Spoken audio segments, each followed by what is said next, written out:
Поехали.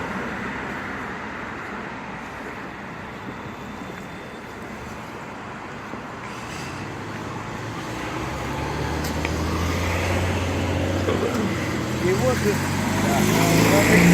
я побыл и приехал домой.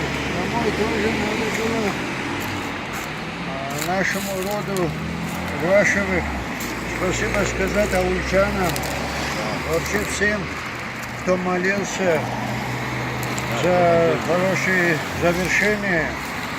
А теперь поблагодарить надо было Бога. Они молитву, что с чем-то человек вы видели, наверное. Аульчане впервые в новейшей истории провели такое. И мы хурман, это обряд такой, когда человек с войны возвращается живой, с клиники, там, после тяжелой болезни, уже врачи приговорили, а он выживает. В таких случаях новое имя дают. Да. Жертвоприношение делается. Да, обязательно. И благодаря Танцову. Это все в наши корни. Да. И никакой религии противопоставлять не надо. Да. Традиции народные не нами придуманы. Да, это веками. И после вот этого хурмана обязательно программу сделал. Абхазию я и так собирался, но думал чуть позже. И мы звонит Какова, Чедия. Мой сын женился, а это довоенный друг, где эту историю слышал. Да. Тихо, тихо, осторожно. Там действительно сын женится, свадьба.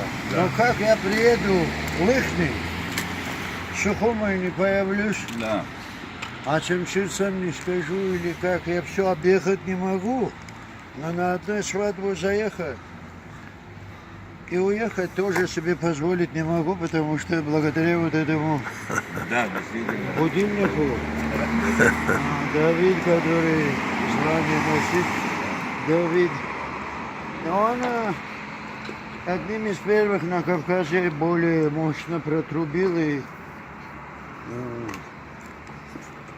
он бы один ничего не сделал, если бы народ был не готов. Она ждала как раз такого почерка будильника. Да, такой человек и не нужен был сегодня. Почему? Потому что народ как по отдельности. Это должен, первым подать голос. И он был услышан народом абхазским. И так дружно проявили, что Адыгский мир тоже не хотел отстать, и пошел процесс не искусственный, а процесс пошел, что каждый воспринял это как личную обиду. Он так был воспринят с первого начала, Это каждого но касается. не знали, как проявить, что это общее, вообще обостренное чувство справедливости, свойственное абхазам, Адыгам. Вот такая эпопея. Поэтому я осознанно приехал, хорошо, не устал мой дядя. Это тот, который со мной сопровождает.